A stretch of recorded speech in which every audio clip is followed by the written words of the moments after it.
Hi, everybody. Thank you so much for joining us this evening.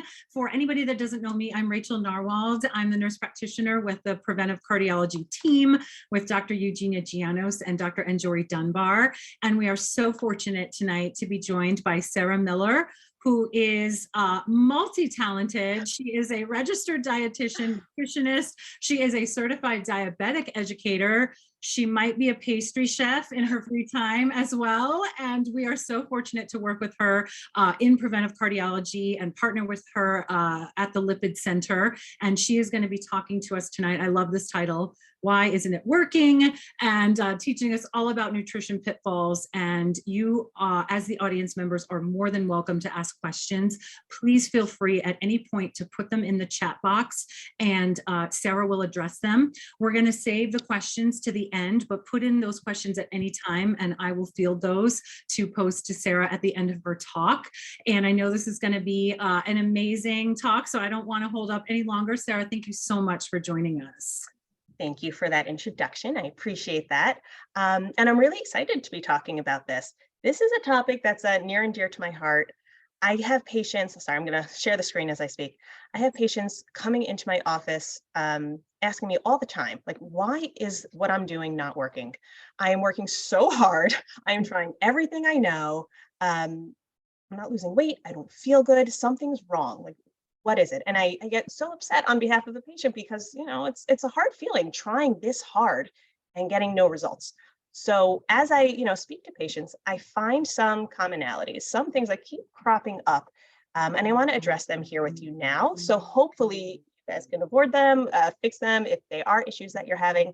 And I think there might be a lot of questions and maybe even some disagreements about some things that I'm bringing up. If there are, I welcome the debate. I want to chat with you guys about it. Some things might sound a little bit odd to you.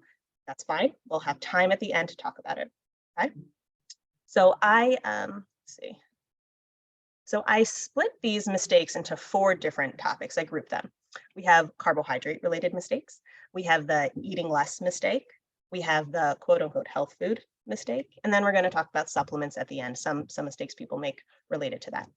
And I wanted to start with carbohydrates because I think this topic is a big one. I think there's a lot of just misinformation about carbohydrates. And for this topic, I even here split it up even further into the things I'm hearing a lot that I want to address. So first we're going to talk about, carbohydrates cause weight gain. Is that true? Is that not true? Then a lot of people with diabetes hear this a lot. If you have diabetes, you need to avoid all carbohydrates. End of sentence. Okay, we'll talk about that. Next, we're going to talk about saving up your carbs, right? Maybe you have one big meal coming up and you're kind of cutting them all out before then, and then you're going to go all out at dinner. We'll talk about that. And then the misconception about what is a serving of carbohydrates, right? People have, a little idea usually what one serving actually is. So let's start with carbohydrates cause weight gain. Do they? Well, no more so than any other nutrient. 1 gram of carbohydrates is about 4 calories, same as protein. Fat is actually 9 calories per gram. So if anything's to blame, it's fat, although it's not. If you guys remember, the 90s was full of this fat-free stuff like Snackwell things and fat-free muffins. And it was because people were blaming fat.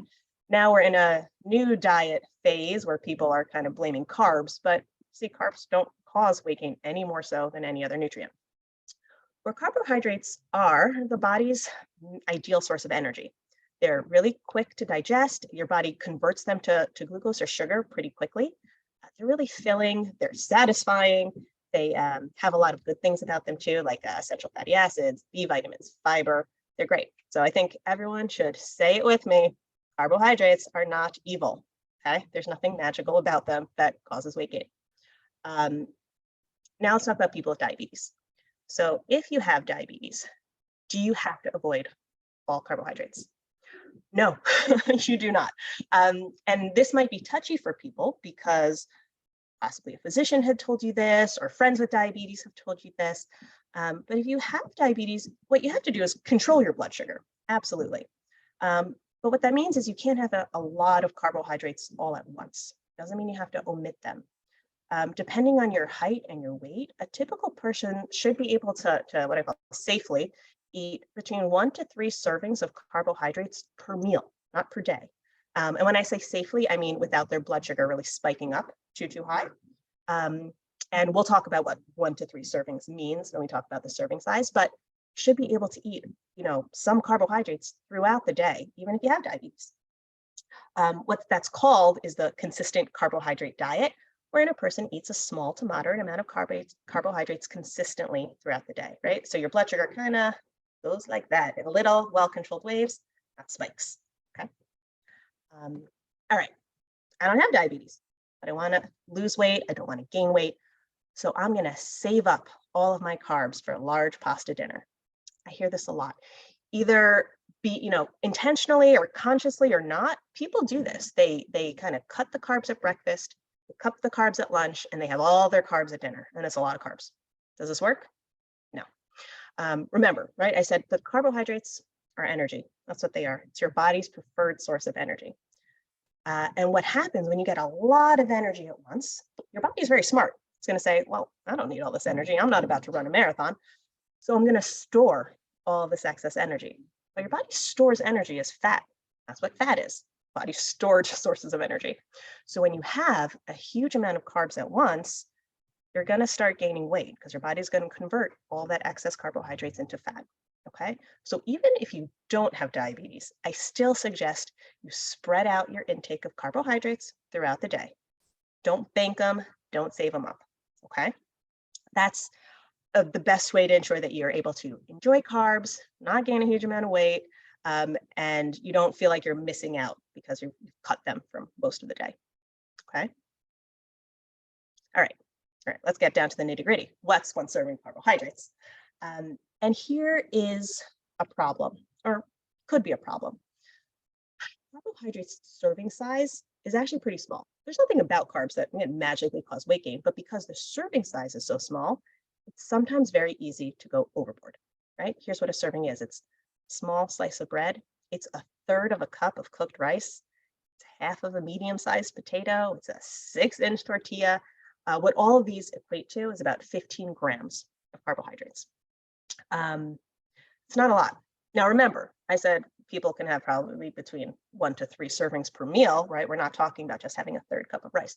But it's important that people recognize what a serving size is, because once you see that a serving size of carbohydrates is small, it really does show you that carbs by themselves shouldn't be a meal, right? If all you ate for dinner was a bowl of pasta, you'd have to eat, 10 servings to get full? That doesn't seem right. So recognizing the small serving sizes is a really important part to be able to enjoy carbohydrates healthfully throughout the day in small to moderate portions. And that's really the goal. Okay. And when I tell you that the carbs are small, people get very sad about that. They're like, I'm never going to be able to do this. But you have to keep in mind, carbs are part of the meal, not an entire meal, but they can be part of every meal. Okay. Emotionally, psychologically, it's really important to tell yourself that if you're trying to cut down on carbs, it's okay that I'm having a small portion now because in a couple hours I can have more. Okay. This isn't it for the day. There's one other carb related topic I want to talk about. It wasn't in that introductory slide. It's kind of a pet peeve of mine, so I wanted to bring it up. Carbohydrates are not the same thing as gluten, and these things get confused quite often. People are going on gluten-free diets and they're assuming that they're low carbohydrate diets, and they're actually not. Gluten is a protein that's found in a lot of carbohydrate rich foods. It's found in wheat, and some people are allergic to gluten, so they can't have it or they don't digest it well. They're sensitive to gluten, and those people shouldn't be eating gluten. But most people don't have that reaction to gluten. Most people can safely eat it. A gluten-free diet, you have to keep in mind, it's not necessarily a low carb diet. There's a lot of sources of carbohydrates that are naturally gluten-free that also contain a lot of carbs, and rice, corn, potatoes, oats are just some examples of those things. So if someone comes into the office telling me I'm on a gluten-free diet, it's okay, I have diabetes, but I'm on a gluten-free diet, they might not recognize that a lot of the other things that they're eating have a lot of carbohydrates, even though they're gluten-free. And this might be a confusing topic, and I welcome questions about it in the end, but I want to stop that mistake. Not the same thing. Okay. Now I want to move on to the eating less mistake, a new topic. And here, I think I'm going to get some pushback from people, and that's fine. I'm going to cover these topics: the trying to eat under 1,200 calories a day, the trying to eat 2 or maybe even 1 meal a day, when people wait until late afternoon to start eating, and if we have time, we can address intermittent fasting there, and then saving up for a party, right? And it's holiday time. I'm sure that crosses a lot of people's minds. Okay. So let's start with this 1,200 calorie a day diet. I hate counting calories. All my former patients, current patients know I hate calories. I don't like counting them. And there's 2 reasons. First, probably not doing it correctly anyway. And is it worth doing if you're not doing it correctly? I mean, are you really counting the calories in the half a teaspoon of oil that you're using to saute the vegetables, or the splash of half and half in your coffee? You're probably not accounting for that, right? So you're not doing it correctly. And then when you're going out to eat, or if you're eating at a friend's house, family member's house, it's impossible. You don't know what's in their food. How could you possibly do it? Counting calories is annoying and it is stressful. And most people who start doing it stop pretty quickly for that reason. And even if they continue to do it, they're not doing it correctly. And I want to add one other thing. If you are doing it correctly, if you are accounting for every ounce of food that is in your mouth, and you refuse to go out to dinner and you don't eat out at your friends' houses, I would suggest you have some bad thoughts about food, disordered eating pattern. That's not healthy. Somebody shouldn't be counting every single calorie in their head. If they are, I'm actually concerned for another reason. It's not something I suggest starting, okay? Now, there's another issue with this 1,200 calorie a day diet. I don't know where this 1,200 calories came from, by the way. I don't know why 1,200 is like a magical number. A lot of people are doing that though. 1,200 calories is probably not enough to sustain a typical adult. Maybe, a very petite, like a 4'10" woman who does not exercise all that much, maybe. But an average adult, 1,200 calories is very, very low. And eating too little will actually slow down your metabolism over time. So it will slowly make it actually harder to lose weight if you don't eat quite enough. But the bigger issue I have is when people focus on calories, they're not focusing on the right thing. They're focusing on, calories and not nutrients. And this is a good example, right? 1,200 calories a day, sure. Bacon double cheeseburger, look this up, has 450 calories. So let's say you eat 2 a day, every day. That's all you eat. You're eating under 1,200 calories a day. Is that good? Probably not. You're not going to improve your health. So I think focusing on calories takes the focus away from what we really need to discuss, which is, nutrients, a balance of nutrients, happy eating, healthy thoughts regarding food. So I don't recommend it. And I really think it's a mistake when people are trying to keep cutting calories. I see it a lot. Okay. Let's talk about this scenario. This is the eating sporadically, infrequently mistake. Okay. So here's what happened. I hear this story all the time. So I wake up at 8 a.m. I have my coffee, and then I go to work, settle in at work. I'm working all morning and I'm not hungry at all. It's great. I look at the clock and it's like 1:45. Have not thought of food, which is great. I was doing great. I wasn't hungry. So I work a little bit more. I get a yogurt, like 3, and then I go home. It's fantastic. Wasn't even hungry. Barely ate anything. I'm totally going to lose weight. Is that a win? I don't think so. I think if we think logically about it, I think everyone could agree that going through most of your waking hours not feeling hungry at all is odd. That's not normal, right? It's a sign that your metabolism has started to slow down, that your natural rhythm, your kind of hunger circadian rhythm is off. There might be other signs. You might be really cranky. You might be constipated. You might have like very uneven energy levels. Those are also signs that your metabolism, your appetite, everything is a little bit off. I don't think this is a great thing. Now let's continue that scenario. Okay, at some point, you do sit down to eat. You have dinner, right? You have family dinner at night and you eat a full dinner and you feel full and you feel fabulous. An hour later, you're like, ooh, I want a snack. You have a snack, then you grab another snack, and then you get another snack, and you're like, why? Why can I not stop snacking? I have not thought about food all day, and now suddenly I can't stop eating. So weird, right? I mean, it's not weird. If you think about it, it makes sense. Your hunger was kind of building quietly throughout the day. You were ignoring it and you weren't thinking about it. You were busy at work. It's very easy to ignore hunger when you're busy at work because you have a lot of other things to do. But after dinner, you're sitting around, you're watching TV, much harder to ignore those hunger cues, which are building and getting stronger, by the way. And then you just start snacking and you snack maybe uncontrollably or not uncontrollably, I don't know, but you're snacking a lot after dinner. And because you're eating so late at night and so much late at night, you wake up and you're not hungry. You're just feeding that pattern, right? And that's how we get a kind of skewed metabolism. And here, I assume I'm going to get pushback about intermittent fasting because this is kind of the pattern that some people who do intermittent fasting choose, right? If you break your fast at 2 and you eat from 2 to 10, kind of follows this pattern. So we can discuss that at the end. I think this is not helpful, this eating pattern. I think that it slows down your metabolism. And I think that snacking late at night causes weight gain, not actually weight loss.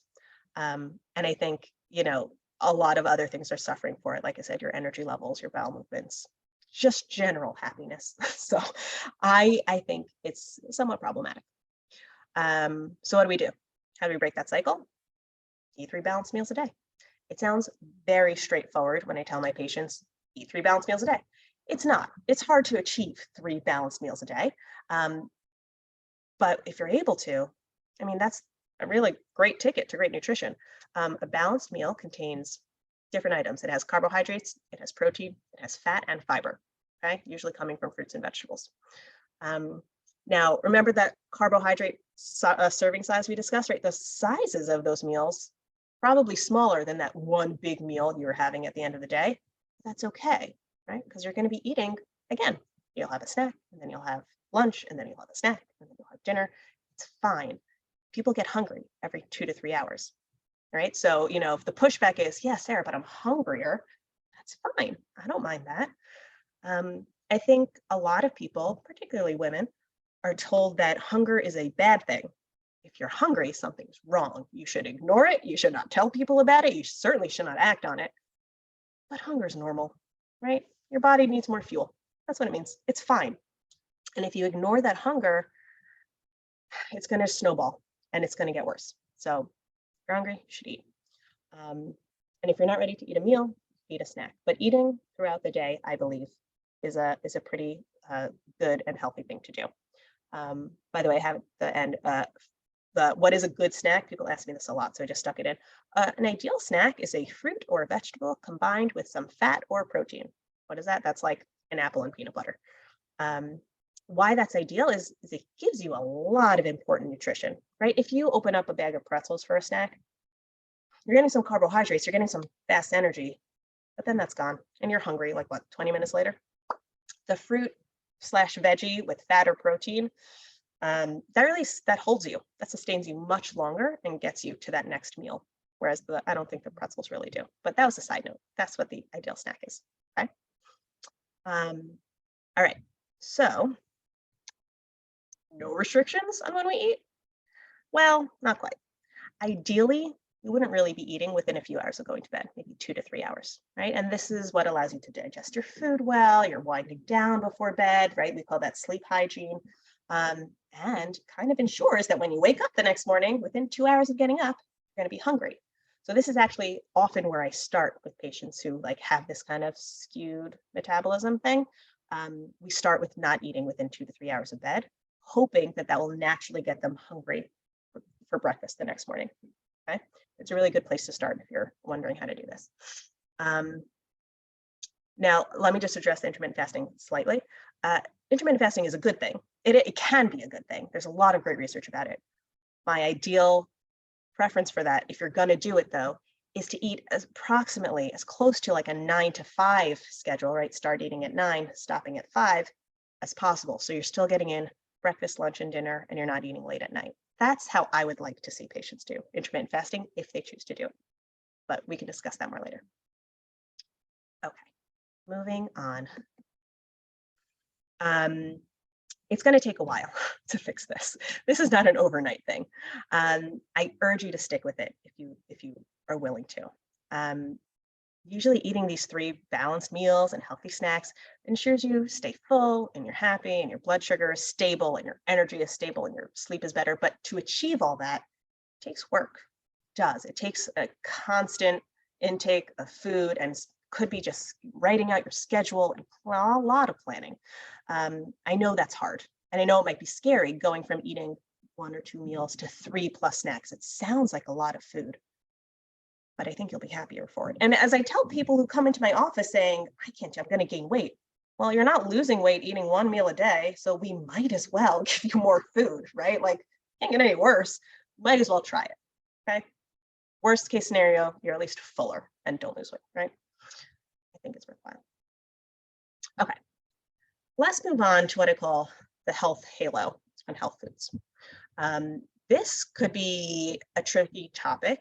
And let me begin by saying, when I show you these foods, when I talk about these food labels, I'm in no way dissuading you or trying to dissuade you from eating them. What I'm trying to do is point out the truth behind the food labels. I don't want you being duped by the marketing, because there's a lot of marketing that goes into food. My little brother actually works as in the food marketing department of a large food company. So there's a lot of people working towards trying to get you to think foods are healthy. Sometimes they are, sometimes they're not. But I want you to know, I want you to know what's in your food, and I want you to read labels correctly. And there's new things that keep cropping up in like the diet food world. So let's address it. Okay. First, let's talk about sugar, alcohols, and functional fiber. This is like the new school for, like, it used to be aspartame in like all of our sugar-free foods. Now they're using sugar alcohols. Sugar alcohols are a little bit different. You'll know that they're sugar. First of all, if there is sugar alcohol, you'll see it says so on the food label, but also in the ingredients. If there's an ingredient that ends in like an OL, like maltitol, you know that there's sugar alcohol. Now, sugar alcohols aren't necessarily a bad thing. They can be great, right? If you do have diabetes and you want to stop eating all that sugar, this is a really good crutch, right? Foods will taste sweet without actually having sugar that your body is, causing your blood sugar to go up. So it can be a really helpful tool. I'm just pointing out that a side effect for some people who are eating sugar alcohols is like really bad stomach issues, like diarrhea, like you're just not digesting it well and your stomach hurts.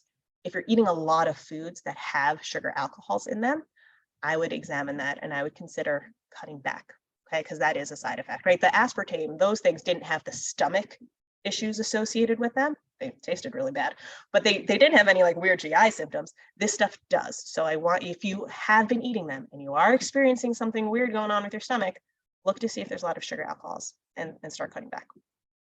Similarly, another tool they're using in the diet world are these functional fibers. Functional fibers are things like allulose. They're fibers, they're actually like soluble fibers that are added to foods to help bring down the carbohydrate or sugar content. And this gets confusing because I talk about fiber a lot in a very positive way. I want my patients to get a lot of fiber. Fiber does wonderful things for you. It brings down your blood sugar. It helps lower your cholesterol. It helps your bowels move great. The issue with the functional fibers is it's a lot at once. Here's what I mean by that.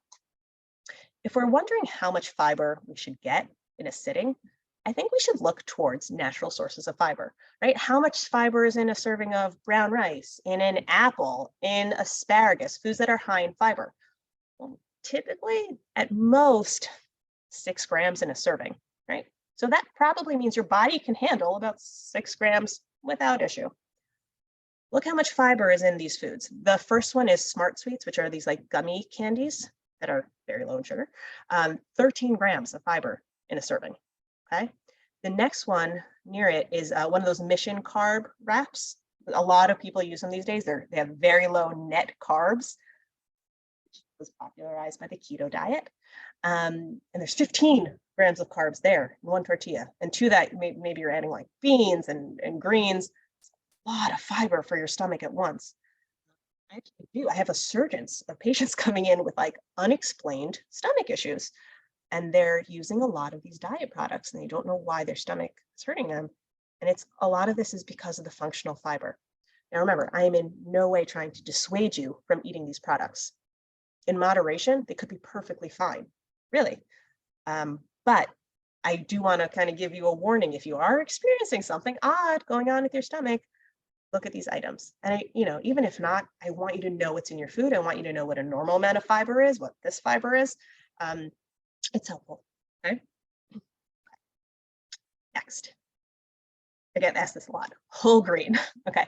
I love whole grains, right? The dietitian wants you to eat whole grains, right? Brown rice and whole wheat bread. But you have to be a little bit discerning when you read labels, right? Look at these Ritz crackers, these whole wheat Ritz crackers. The first ingredient listed is unbleached enriched flour. That's regular flour. Down there, a couple lines later, it says whole grain wheat flour, but because it's not the first ingredient, you know that there's not a lot of that whole wheat flour in it. A good way to check that is to look how much fiber is in it. Remember, we just spoke about fiber, and I said a whole grain product has between 2 and 6 servings per, the 2 to 6 grams per serving. These have less than 1. So is that actually whole grain? Probably not. You're not getting the fiber. You might as well have regular Ritz. There's really no difference. Another example is this bread. Same thing, right? The first ingredient is enriched wheat flour. That's just flour. Later on, it says whole wheat flour. So this bread probably does not have a huge amount of fiber either. So you can do either one. When looking to see if it's a true whole wheat product, whole grain product, look either for the first ingredient listed. It should be brown rice flour, oat flour, whole wheat flour, or look at the fiber content. It should have at least 2 grams of fiber or more per serving. Okay, so don't be fooled. Don't just look at the front of the box, turn it to its side, look at the nutrition content, look at the ingredients. Okay. Oh shoot, how do I go back? Uh-oh. Okay, I keep just going forward, Rachel. How do I go back? I don't know how. Okay. I muted myself there. I think are you on your keyboard? If you just hit the up button for your arrows, will that allow you to go back? Yeah. Oh, you're a genius. I'm not tech savvy, guys. Okay. Let's talk about healthy foods. Okay. These are foods that I put in a category of, well, they're healthy and they're sold at Trader Joe's, so I don't really need to do that much digging, right? I'm going to assume that they're healthy because they're granola bars, because they're protein bars, because they're yogurts. Don't assume that, okay? Remember, my little brother's trying to trick you. So let's look at this Luna bar. Here I'm focusing on sugar. There's a lot of things to focus on a nutrition label, but let's just compare sugar across the board. So this Luna bar, it's like a healthy protein bar, has 14 grams of added sugar. This Trader Joe's breakfast bar that is like, I think it's marketed towards kids, and it's a breakfast bar, and it's in Trader Joe's. There's 17 grams of sugar. And then this, Yoplait, which is a yogurt. Yogurts are healthy, right? There's 13 grams of sugar. Just to put that into context, is that a lot of sugar? I don't know. Put that into context, a serving of Hershey's chocolate has 12 grams of added sugar. Now that you know that, you can see that, wow, that Luna bar's got a lot, right? More than I'd rather eat the chocolate personally. But look at the back of the label. See how much added sugar is actually in these foods, and just don't assume that because it's granola or it's because it's just cereal, it's healthy. It might have a lot of things that you don't want to eat necessarily. Probably do taste good though. Those breakfast bars do make it happen. Okay. This is my favorite pet peeve. Gummy bears, fat-free, real fruit juice, gluten-free, colors from real sources, and only 100 calories, right? All of these things are thrown at you so that you start to think that they're healthy. They're in a forest, right? It's clearly a health food. Let's keep in mind that they are gummy bears, right? Gummy bears are naturally fat-free. If you've ever made any sort of candy, you make it by like boiling down sugar and adding gelatin. Those things are just natural. There's no fat in them. It doesn't mean it doesn't cause you to gain weight. It just means they're not adding fat to it. Gluten-free.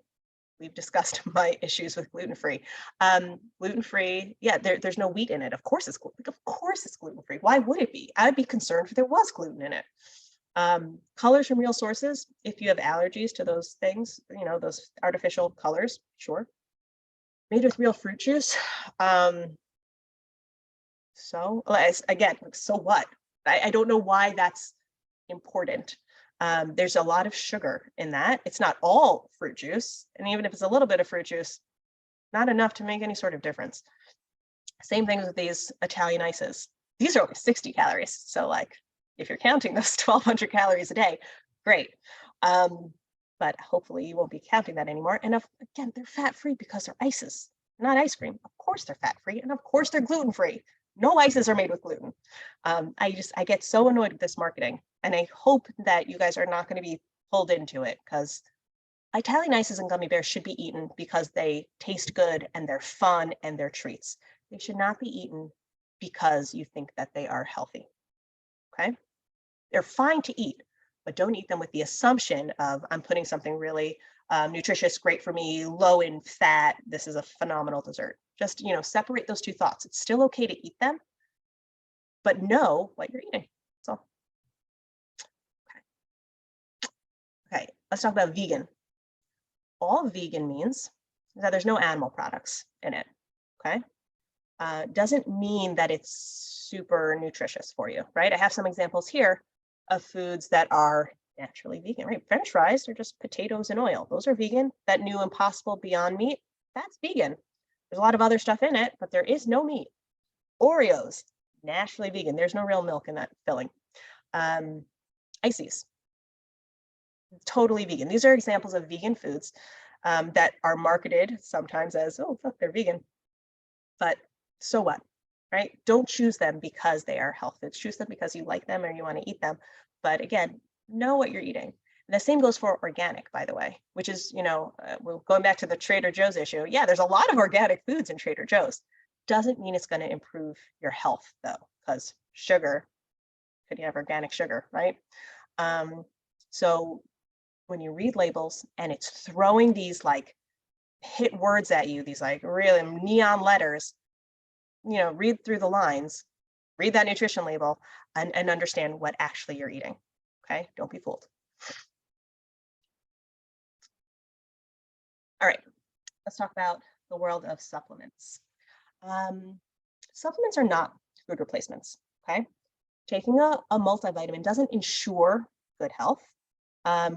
Nutrients obtained from actual food are superior to those of supplements. There's a lot of cool research about this. And unless you're deficient in a specific vitamin or mineral, there's really no need to take it as a supplement. And there are a few exceptions. We'll go over that. And in a few cases, supplements can actually be harmful. So let's dive into this a little bit. Okay, I just have these two quotes up here because I think they say what I want to say, right? Pills are not a shortcut to better health and the prevention of chronic diseases. Okay, dietary supplements are not intended to treat, diagnose, mitigate, prevent, or cure disease. It's really important that people understand that. Supplements are supplements, right? They're supplemental. They're good tools. And when used correctly, they're great. But don't assume that because you're taking a multivitamin, because you're taking the apple cider vinegar, because you're taking the turmeric, that you don't have to worry about your food intake. They're not covering all your bases in the ways that people who work in the supplement field want you to believe, okay? And some supplement claims are confusing, right? Clinically proven to reduce weight or reduce body fat. Like, really? Melt, this one's called Melt. It's a weight loss solution. I don't know how it would be. Skinny gummies, apple cider vinegar is not really proven to help with weight loss. So, I don't know about that. This one boosts the immune system, supports breast, prostate, cardiovascular, vision, skin, and colon. This is a great one. And all these other things, they're kind of promising you the world here to help you focus and revitalize your health. I just don't, if it looks too good to be true, it is too good to be true. The answer to good health typically isn't found in a bottle, okay? There are times where supplements are necessary and supplements are wonderful, right? Who should take a supplement? There's a lot of common vitamin deficiencies, right? Vitamin D is a huge one. People should take vitamin D if they're deficient in vitamin D. Yes. A lot of people, particularly older adults, have trouble absorbing with B12, or if you're on a vegan diet, you're probably not getting dietary sources of B12. Take the supplement. Yes. Pregnant women are told 1,000 times, take that folic acid, take those prenatal vitamins. Yes, you need them. Often calcium with D for women with osteoporosis. And what they're also very helpful for if you don't have adequate intake, right? A lot of times, let's say you are an older adult and you don't have the energy to eat and you're just not hungry, your appetite is lower. Those supplemental drinks like the Boosts, the Ensures, those are wonderful tools. We should use those. The things I'm trying to kind of dissuade, not even dissuade you, but just warn you about is if you don't have a deficiency, there's no real reason, your doctor hasn't advised you to take a supplement. Don't assume that taking the supplement is going to kind of solve all these other health concerns that you have. There are some potential issues with supplement, right? So, sometimes they're not harmful at all. Sometimes they're helpful, and sometimes they can cause actual issues, right? High doses of vitamin C and E can cause issues with chemotherapy treatments. Vitamin K can make warfarin less effective.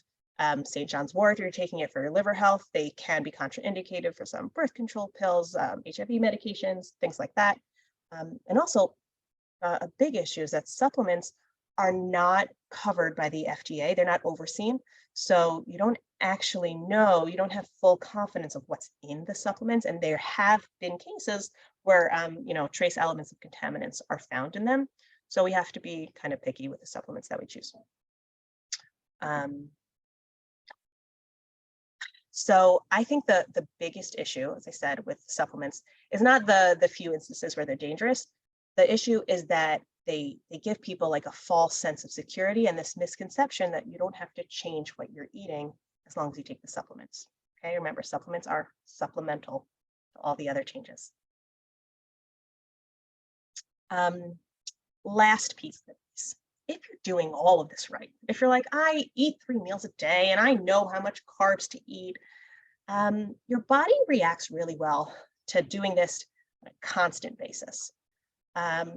Right? Because if you're doing everything and you're like, well, I'm still not losing weight, but I had the party last week and I do this for like 3 days a week, maybe not 4 days a week. I'm mostly good. To get the more you put into this, the more you get out of this, right? And I'm not someone who's preaching the extreme, you have to do this every single day of your life, but it is worth examining your off days or the holiday parties or all these things going on now to see, well, maybe that's why my weight loss has stalled currently. Maybe, I haven't been doing this long enough, consistently enough to see those changes, because it does take time. These are not fast fixes. They're more healthful fixes, but they're not fast fixes. So you really have to devote time and energy to it. And I know that's not a popular thing to say, but it's a true thing to say. And I don't want to give anybody like a misconception where, oh, I'm going to start doing this and I'm going to quickly lose weight and it's going to be very easy and very happy. It's hard and it takes time and it takes a lot of devotion. And I'm here and a lot of other dietitians and doctors and nurses are here to help you with it. But don't assume that this is going to be like the easiest, fastest road. Okay. And one last mistake. Please do not assume that skinny means healthy or that fat means unhealthy. Okay. I have a lot of patients who are in the normal BMI category and their lab work is kind of all over the place. I also have a lot of patients who are in the overweight or even obese category. No diabetes, no kidney disease, no cholesterol issues, right? They want to lose weight, but they're not particularly unhealthy. So skinny does not mean health and fat does not mean unhealth. And ultimately the number on the scale really does not dictate your happiness, okay? That is what I wanted to share with you tonight. And I open it up now for questions. We have a lot of time and I want to hear, feedback, things that you have pushback about, things you might disagree with, or anything else nutrition related that you have questions about. Thank you, Sarah. That was amazing. I feel so personally validated and seen by everything that you're saying. We're so fortunate to have you as a resource.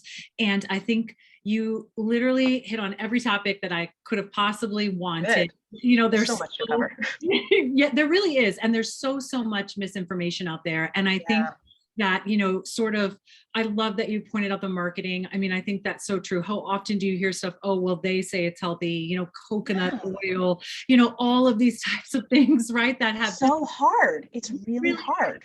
It is. I get it. That's right Yeah, where the you know, because misconceptions come even from. like as you're saying, us as providers, as educated people about these things, it's challenging for us, you know, not only to you know kind of cut through everything and be educated ourselves about all of the new things and you know new trends that are in the world, you know, but putting those things into practice for ourselves as well. And Yeah, you know, hard. one of my sort of just favorite things that you did tonight was really talk about how the quality of things matter. You know, how no food group needs to be demonized, but not all carbs are created equal, not all fats are created equal, Yep. and that it's really important to look at the food labels, think about the quality of food you're eating. Is it a grass-fed lean cut of a filet, and is it your bacon, egg, and cheese from the bodega? You know, like you said, Very different. right? All those things have a place, but you know, sort of understanding, you Mhm. know, the actual, you know, kind of makeup of things you're putting in your mouth. That's really what I hope to achieve for my patients, just giving them the knowledge so that they can make these decisions for themselves, right? I'm not in your pocket saying, eat that, don't eat that. You need to know Have for all of yourself. It's always yeah, that info. But you need to be able to know for yourself, you right. know, is this a good thing for me right now? Or is this just a delicious thing for me right now? And it's okay to eat anyway, but I still want to know what's in it. Exactly, Important. exactly. And just being educated and being aware. I think Yeah, that's huge. And, you know, I do want to just delve into some questions. sure. We actually have two that are kind of similar that I'd love to sort of put together, talking about cooking oils. Okay. One attendee just sort of said, what is the best cooking oil? And then the other question we had was olive oil has saturated fat. Does too much olive oil raise cholesterol? What Okay, would so they're you- good questions. So I'm gonna do the second one first. I'm just Mhm. gonna tackle the olive oil. So saturated fat is an important nutrient to limit, especially for patients with high cholesterol. Um, I want to put it into context how much olive oil has in comparison to some other oils, just so you can see. So a typical person should have, I don't know, 12 to 15 grams of saturated fat a day. Let's remember that number.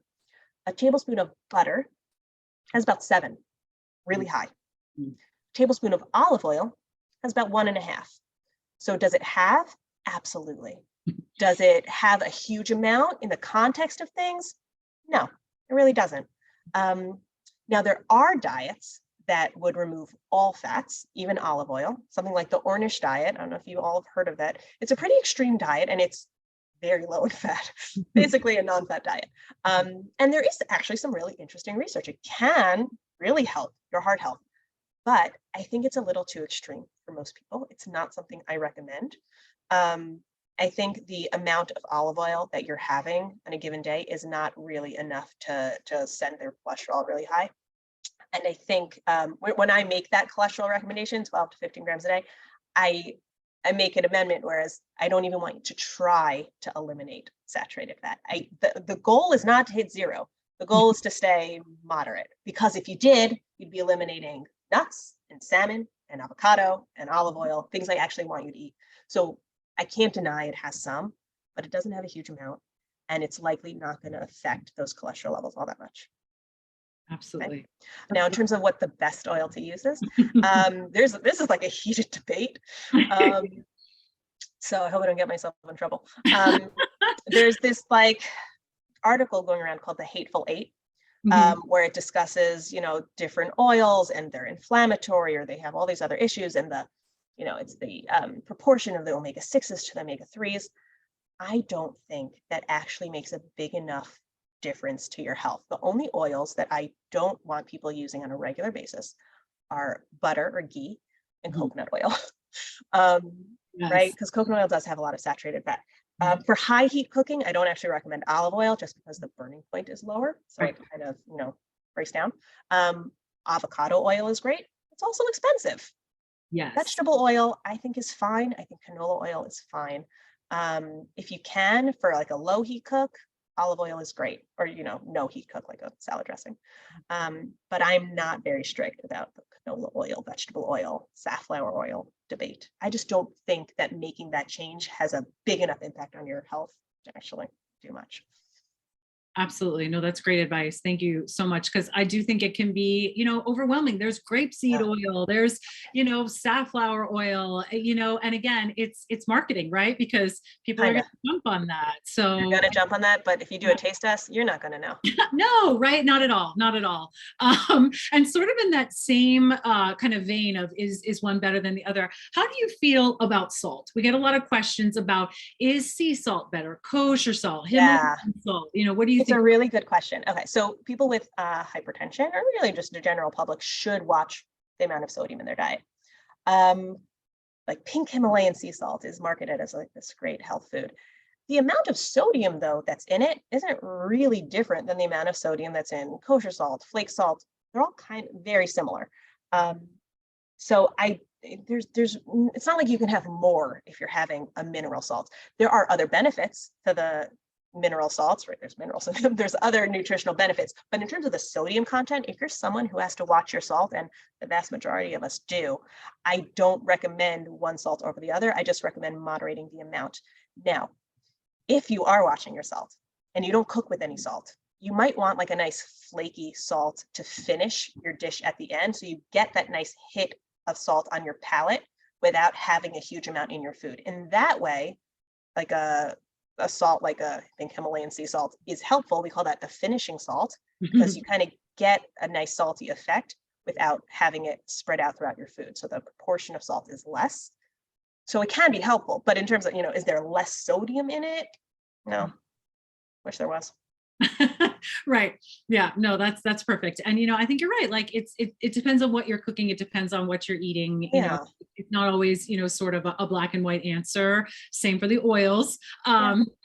And we have people loved your comment about skinny's not necessarily healthy, heavy's not necessarily So true. We need healthy. to move away from that. It's Yeah. outdated, that way of thinking. It It really really is. is. It really is. And, I think that we try to sort of guide people towards thinking about it from a health standpoint, Yeah, rather than a weight standpoint. yeah. And, thinking about that, what do you think specifically about the Mediterranean diet for sort of a general recommendation? So it's one thing that I really like about the Mediterranean diet is it's kind of like fluid, right? There's no Right. hardcore recommendations. There's no calorie range. There's very little. I mean, it tells you the types of foods to eat more of and less of, but it Right. doesn't tell you, eat this, that, and the other thing, so that you can kind of make it your own. And the Mediterranean diet is a high-fat diet. It is. It actually wants you to eat a lot of nuts and oil, Mhm. olive oil, which means, it wasn't really designed for weight loss. Right. It does keep you full. It keeps you satiated. It gives you all the micro macronutrients that you need. It's fantastic. Um, and it usually, if you're, following it with correct proportions stuff, you can certainly lose weight on it. But it's not designed for weight loss. It's designed for health. And I think that's important, right? Because weight isn't an indicator of health. Absolutely. Okay? Absolutely. And, we obviously in the lipid clinic, we're dealing with a lot of questions about cholesterol and, how foods are affecting it, things of that nature. People are often wondering, are there certain foods they can eat that are going to lower their cholesterol? Good question. Yes, there are. I was talking a lot about fiber before. Now I'm gonna like put my foot in my mouth because we're talking about a lot of fiber. Soluble fiber is one type of fiber. There's kind of two types. There's soluble and insoluble. Think of insoluble fiber as like roughage. It's the part of the plant you don't fully digest. Think celery, right? Great for you. It's filling. It cleans your colon out. Good for your gut microbiome. It's great, but it doesn't help your cholesterol necessarily. Soluble fiber, on the other end, think oatmeal, makes it kind of gummy. That's an example of soluble fiber. Soluble fiber, getting 10 grams a day has actually been proven to lower cholesterol levels, which is really neat. It kind of enters your intestinal tract, attaches to some of the cholesterol, pulls it out, which is great, kind of poop out some of that cholesterol. It's hard, though, for a lot of people to get 10 grams of soluble fiber in a day, right? Because we're talking like a gram in an apple, another gram in a cup of berries, right? There's not a huge food source of soluble fiber. So you kind of have to pull it out. But eating more nuts, eating more legumes, eating more whole grains, certain vegetables can naturally boost your soluble fiber intake, and that can help lower cholesterol. There are, of course, supplements for soluble fiber too. Things like Metamucil, psyllium husk, beta glucans are examples. But that food group can lower cholesterol. That's so helpful. Thank you. And, somebody asked a great question. We're talking all about food, I know, but they're asking how much water should be consumed daily. I'm sure you get this kind of question. We hear this All the 8 time. times a day, And right? I think it was, in some ways, I hate that old 64 ounces a day recommendation. In other ways, I love it because it's like gives me an answer to give to people. Um, we don't actually say that anymore, 8 glasses of water a day. I mean, it's a fine amount. But it really kind of depends on your climate. It depends on your activity level, right? If you're living in a desert climate and you're exercising a lot, you need a lot of water. If you're Yes. living in New York in December and you're not exercising, you need less. Mhm. There's really no rule of thumb, but if you feel thirsty before bed, Mhm. if your urine is not clear, if you're going like that a lot, Mhm. probably somewhat dehydrated and you should drink more. So what I do when we work with patients, I ask them, all right, on a daily basis, how many glasses do you drink? Let's increase by 1 glass every week until you're at a good place where you feel really hydrated, your urine is clear, um, and you don't have that uncomfortable dehydrated feeling. On the other end, though, of the spectrum, you see a lot of people walking around with these like ridiculous looking massive jugs of I water. was just going to say that. I mean, it's a lot of water. And then Like a you're gallon. peeing all day long. I don't Yeah. think that is necessary. I Yeah. just don't. I Yeah. think that's a little extreme. Yeah, is it harmful? Probably not. Mhm. But you don't need like 3 gallons of water a day. No, no. And you can actually have too much water, Yeah, and you can overhydrate. That's actually very dangerous. It's yeah. it's hard to overhydrate, Yes. but you It's can. possible. Mhm. Yeah. Absolutely. And I think, another thing that we sort of try to remind patients is when we get most of our water content from our food. Yeah, So a people that lot of content. Yeah, right, exactly. and so people that are doing this intermittent fasting, or maybe it was a day where you really didn't have enough time to eat, you probably need to have maybe a little bit more than normal. And also hunger can be confused for thirst, So right? frequently. So Yeah, because you get some signals that you kind of need something, but you can't differentiate, is that drink or is that food? right. So, one really old school diet trick is to drink a glass of water Yeah. before you eat anything. Um, and I used to also, I'm like, "Wow, that's terrible. You should eat if you're hungry." But frequently you really are thirsty. And so let's just see, because you really might somewhat dehydrated, you should drink some water.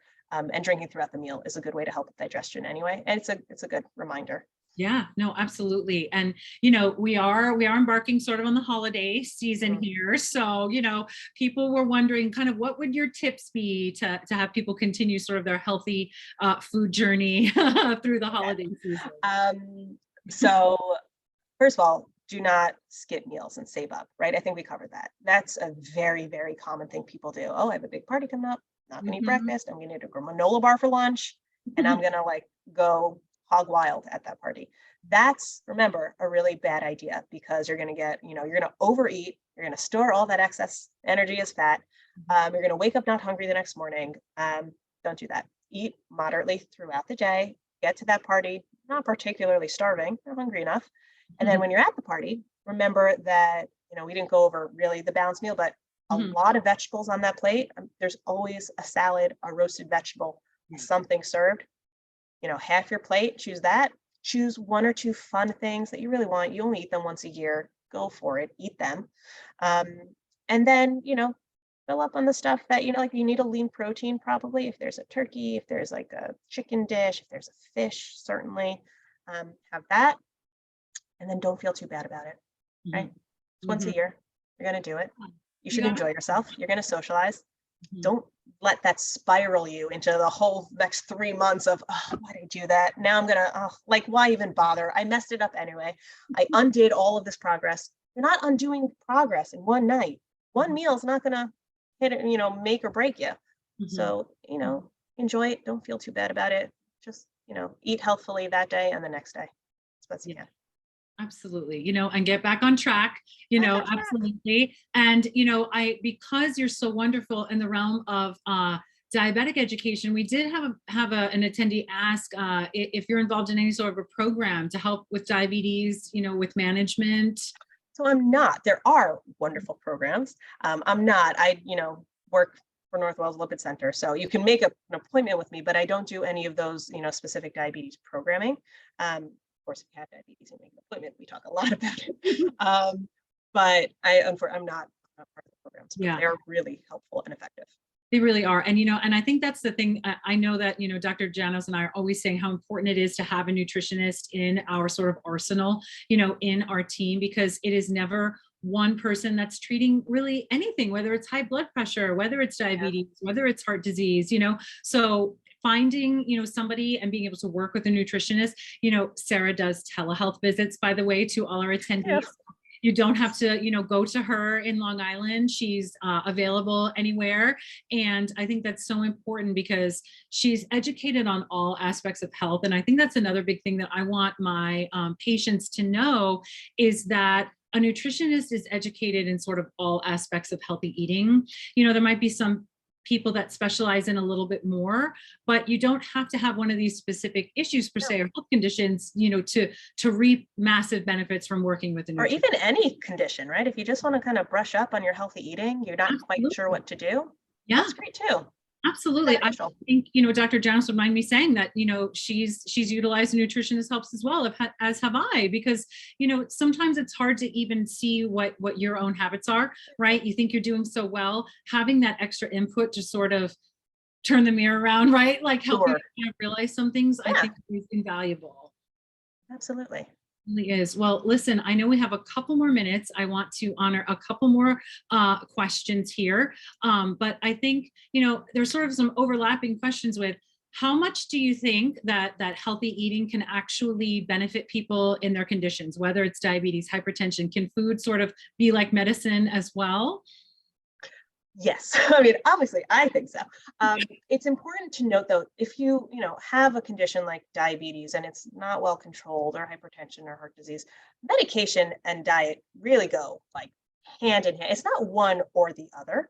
At appointments with me, are you taking your medication? Do you have side effects from medication? We talk about the medication part too, but certain diseases respond really well to diet. Diabetes happens to be one of them. Because it's all about blood sugar control, right? Maybe you're controlling that blood sugar externally with a medication, or maybe it's, by really controlling the amount of carbohydrates and sugar and fat and all these things in your diet. Certain disease states respond less well to diet, and that's okay too. We can still brush up on your diet to help out the medication, but often it's not going to be enough, and that's okay. I see a lot of patients with genetically high cholesterol, right? Familial hypercholesterolemia, and they say, well, it's genetic. Well, it doesn't matter what I eat anyway. I need the medication. And I say, yes, you need the medication, but the diet can help. And the diet can help it from getting worse. The diet can help lower possibly dosages of medication. So, let's optimize your diet and see how it's affecting that disease state. So it's not a really word answer. It kind of depends on you, depends on your disease, depends on how well that disease is being managed in general. But yeah, I'd say, food can be medicine. Really can. It's just harder. And you had a great quote once. I hope I'm quoting you correctly, but I loved it. You said, if food didn't cause the issue, food's not going to cure it. Yeah, absolutely.